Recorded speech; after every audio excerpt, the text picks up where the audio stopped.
More than 140 civilians are reported to have died in Syria after a new wave of airstrikes by Russian and Syrian government forces. The United Nations has called the situation extreme and is appealing for a ceasefire. Park Soyun with the details.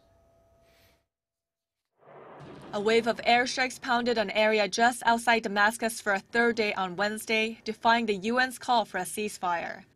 The government of President Bashar al-Assad, backed by Russian air power, has besieged Eastern Ghouta as they look to crush extremist holdouts in the area. The airstrikes have reportedly killed at least 140 civilians since the government intensified its bombardment on Monday.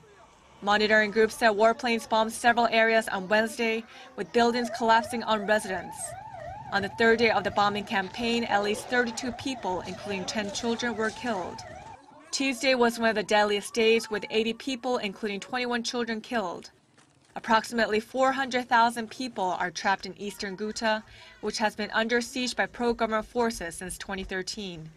It escalated last May after Assad's forces conducted a large-scale offensive in the area. Human rights groups are also investigating reports of alleged chemical attacks on civilians in 2 Syrian towns. The French foreign minister said on Wednesday that all indications show that the Syrian regime is using chlorine gas at the moment. The U.S. ambassador to the United Nations, Nikki Haley, also released a statement condemning Damascus in the strongest terms.